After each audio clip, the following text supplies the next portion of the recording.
In 1787, 55 men sat in a closed room in Philadelphia and wrote a constitution. They were not working from nothing. Behind them were English common law, Enlightenment political theory, the Roman Republic, the failures of their own Articles of Confederation.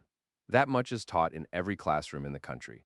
What is taught in almost none of them is that decades before that room existed, Benjamin Franklin had already spent years attending council meetings of a confederacy that had bound five, and eventually six, separate nations into a single federal structure.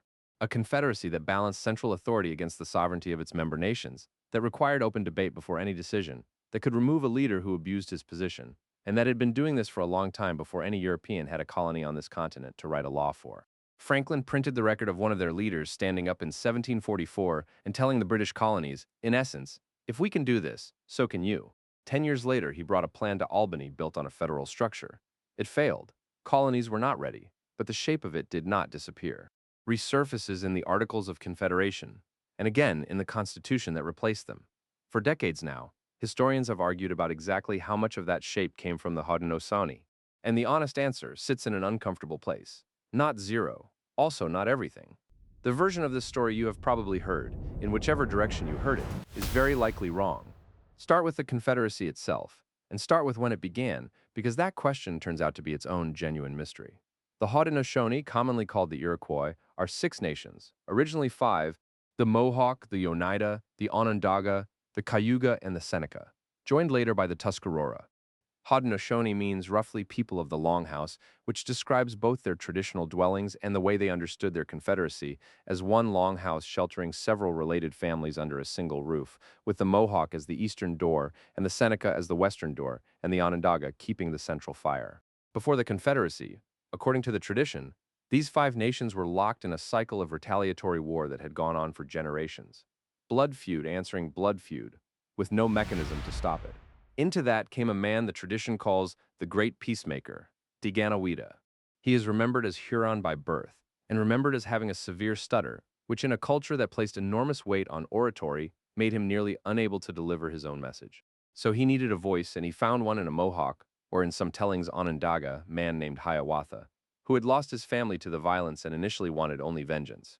The two of them, over years, brought the warring nations together. The hardest holdout was an Onondaga leader named Tadodaho, remembered in the tradition as so consumed by violence that his hair was said to be living snakes. Hiawatha is said to have combed the snakes from his hair, calming him, and Tadodaho accepted the peace and was made the presiding chief of the new Confederacy's council, a role his successors still hold today.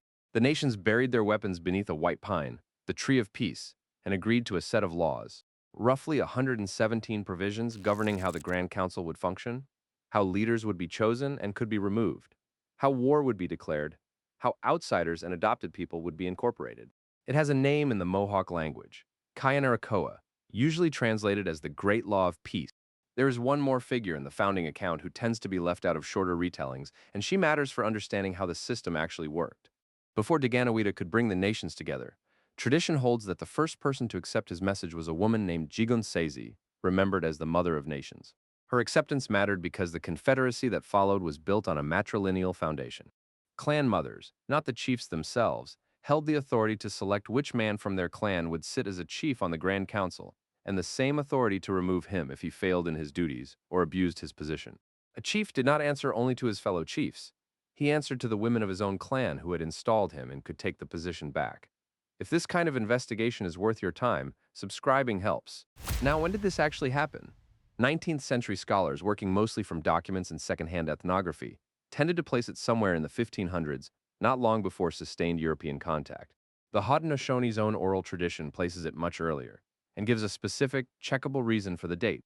The tradition holds that a solar eclipse occurred on the day the nations gathered to accept the peace, when Tadodaho's darkness was, in the account, matched by darkness in the sky, the sun itself going dark as a sign that the transformation was real. That is an unusually specific claim for an oral tradition to make, and it means the story can in principle be checked against physics rather than only against other documents. A total solar eclipse is not a vague weather event. It is visible only along a narrow path across the Earth's surface. It lasts a few minutes, and its timing can be calculated backward with extreme precision, because the orbits involved are governed by mechanics that do not change. Working from that detail, researchers have calculated that a total solar eclipse was visible from the Onondaga region in what is now central New York on August 22, 1142. If the tradition is describing that specific event, it dates the founding of the Confederacy to the 12th century, which would place it centuries before Columbus, and would make it very plausibly the oldest continuously operating representative government on Earth, a claim the Haudenosaunee themselves make, and one that a sitting United States senator has stated on the record in Congress. Some historians and Haudenosaunee scholars now argue for that date, or for a range stretching from the 11th to the 15th century, based partly on that eclipse and partly on genealogical reckoning through the chief's titles, which are hereditary and countable generation by generation back through the historical record of who held each seat. Other historians remain unconvinced on genuinely reasonable grounds. More than one total or near total eclipse would have been visible from that region across those 3 centuries. So a sky going dark, remembered orally and only written down long afterward, does not by itself point to one specific year over the others. The genealogical count carries its own uncertainties, since it depends on complete and accurate lists of title holders across many generations of oral transmission before anyone was writing names down. So there are 2 dates on the table, separated by as much as 300 years, and the honest position is that nobody has settled it. What is not disputed is that whichever date is correct, the Confederacy long predates any European government on this continent, and that it functioned as a working federal system in continuous operation for centuries before Philadelphia existed. Now to the document itself. Because the mechanism deserves attention, the Great Law was never written down by its own people, in the sense a European would use that word, until long after Europeans arrived. It was, and largely still is, an oral constitution. It was encoded and transmitted using wampum belts and strings woven from shell beads in specific patterns, which functioned as a memory system. A trained reciter could read the pattern of a belt and recover the law it represented in full, the way you might recover a speech from an outline. The Hiawatha Belt, showing the 5 original nations connected by a great white pine, is the best known of these. That is worth sitting with for a moment, because it is easy to hear oral constitution and assume something looser than a written one. It was not. It carried specific binding provisions. Term limits in the sense that a chief who violated the law could be formally removed by the clan mothers who held the authority to install and depose him, a requirement that major decisions move through structured debate across all member nations before being adopted. Protections extended to people adopted into the Confederacy from outside, including from defeated enemies.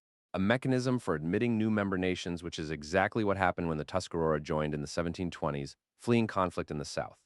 It was translated and published in English in stages during the 1800s. But Europeans encountering it firsthand went back much further than that, and that is where Franklin comes in. By the 1730s, Franklin's printing business in Philadelphia was producing pamphlets recording the proceedings of colonial treaty councils with native nations, the Haudenosaunee prominent among them. He kept doing this for roughly 3 decades. This was not casual contact. It was Franklin, as a professional printer, repeatedly setting Haudenosaunee political speech into type and putting it into circulation among colonists for pay. In 1744, at a treaty council in Lancaster, Pennsylvania, an Onondaga leader named Kanasatago addressed the colonial representatives directly on the subject of union. His words, as recorded and then printed by Franklin, urged the separate colonies to do what the 6 nations had already done, and form a union among themselves. Franklin printed that speech. 7 years later, in 1751, in a private letter about the idea of colonial union, Franklin invoked the 6 nations directly, writing that it would be a very strange thing if 6 nations of, in his words, ignorant savages should be capable of forming a scheme for such a union, and yet the same union should prove impractical for 10 or a dozen English colonies. In 1754, Franklin brought his Albany Plan of Union to a Congress at Albany that Haudenosaunee representatives also attended. The plan proposed a federal structure for the British colonies with a central council and a president general, while leaving individual colonial governments intact. It failed. The individual colonies would not ratify it, but it stands in the judgment of most historians, regardless of where they land on the larger question, as a direct forerunner of the structure eventually adopted first in the Articles of Confederation and then in the Constitution. That is the case for a real influence, and it rests on documented, dated, verifiable material. Franklin's own printed output, his own letter, the Albany Plan itself. There's a second, murkier thread that gets raised in this argument, and it deserves to be treated carefully rather than either dismissed or overstated. James Madison's own notes from the 1787 convention are the primary surviving record of what was actually said inside that room, since the sessions were held in secrecy and no official transcript exists. Some historians researching Haudenosaunee influence have suggested that Madison revised those notes later in his life, for a mixture of reasons, and that any explicit references to Iroquois governance, if they existed in his original drafts, could have been reduced or removed in that process. That is a real possibility raised by credentialed historians. It is also by its nature close to unprovable, because it is an argument about what might be missing from a document rather than an argument from what the document contains. It belongs in this story honestly labeled as speculation, not as an established finding, and treating it as more than that is exactly the kind of overreach that damages the stronger, documented parts of the case. Now, here's where it gets more complicated, and where you need to hear the strongest version of the opposing argument, because it is a serious one, not a dismissal. Critics, and the historian Elizabeth Tucker made this case most forcefully, point out that direct textual borrowing from the Great Law into the Constitution is very difficult to demonstrate. The 1944 speech that Franklin printed was, in the words of one critical account, included in a printed collection largely because it happened to be part of the treaty proceedings the shop was already publishing that year, not because Franklin was specifically extracting Haudenosaunee political theory to hand to the colonies. The 1754 Albany document most closely associated with Union planning was drafted primarily by Thomas Hutchinson, who later opposed the Revolution entirely and played no role whatsoever in the 1787 convention. And critics note that even if Franklin personally absorbed some Haudenosaunee ideas about federal structure, that tells you very little about the other 54 men in that Philadelphia room decades later, most of whom left no comparable record of engagement with Haudenosaunee governance at all. Both of those things can be true simultaneously, and that is the actual state of the evidence. Franklin's documented exposure to Haudenosaunee political thought over 3 decades is real and extensive. A provable, line-by-line transmission of specific provisions from the Great Law into the constitutional text is not established, and probably cannot be, because the framers left detailed records of citing Montesquieu and Locke and the Iroquois are, at most, referenced obliquely and occasionally. The claim that circulates the most widely online, that the Constitution was substantially copied from the Iroquois, that the framers took it more or less directly, is not what the careful historians on either side of this argument are actually saying. It significantly overstates the documented case, and it is the version that gets fact-checked into oblivion whenever it resurfaces, which then gets used by critics to wave away the entire question, including the parts that are well documented, which is the trap in this particular story.